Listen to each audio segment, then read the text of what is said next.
যে বাড়ির দিকে মানুষ আগে ভালো করে তাকাতেও ভয় পেত, সেই বিলাসবহুল প্রাসাদ এখন পর্যটন কেন্দ্র। সরকারি গাড়িতে কেউ আসলে বাগানবাড়ি ঘিরে ফেলত আইন শৃঙ্খলা রক্ষাকারী বাহিনী সদস্যরা। কে ঢুকতো সে সম্পর্কে জানত না স্থানীয়রা।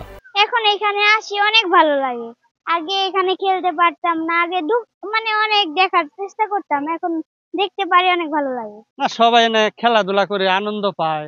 এলাকায় কোনো মাঠ টাট নাই, ওই হিসাবে আর কি আমি মনে করি যে জিনিসটা ভালো। আমরা ভালোই লাগে তো আসতে পারি। এখন মনে করেন আগে আসি নেই, এখন আসি বিকেল টাইমে আড্ডা টাড্ডা মারিয়ে ভালোই লাগে। 2024 সালের 5ই আগস্ট রাজনৈতিক পট পরিবর্তনের পর একেবারেই পাল্টে গেছে সেই চিত্র। শানবাঁধানো ঘাটের এই বাগান বাড়িতে বিভিন্ন সময় শেখ পরিবারের সদস্যরা আসতেন। যে তালিকায় ছিলেন শেখ হাসিনা, শেখ রেহানা, তার ছেলে ববি ও মেয়ে টিউলিপও। এই বাগান বাড়িতে হতো বিচার সালিশও। সারাদিন কর্ম করে জীবনটা অতিষ্ঠ হয়ে যায়, যে সময় একটা কাটাবো এরকম কোনো আমরা জায়গা ছিল না। তাই আমরা এখানে আসছি, শেখ রেহানার বাড়ি এটা। এখানে 5ই আগস্টের পরে মুক্ত হওয়ার পরে আমরা আসলে এখানে আসতেছি, সময় কাটাতে পারতেছি, বন্ধুদের সাথে একটু আড্ডা দিতে পারতেছি। বর্তমানে বাড়িটি পরিত্যক্ত অবস্থায় পড়ে আছে।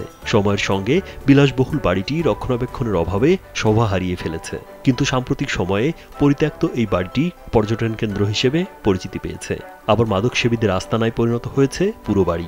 ব্যস্ত শহরে চাকরির পাশাপাশি কোথাও কোনো সময় যাওয়া হয় না, মুক্ত হওয়ার কারণে এখানে আমরা সবাই আসতে পারি। গাজীপুর জেলা শহর থেকে 13 কিলোমিটার দূরে মৌচাকের তেলিচালা, যেখানে ঢাকা টাঙ্গাইল মহাসড়ক ঘেঁষে নান্দনিক বাগানবাড়ি তৈরি করেছিলেন সাবেক প্রধানমন্ত্রী শেখ হাসিনার বোন শেখ রেহানা।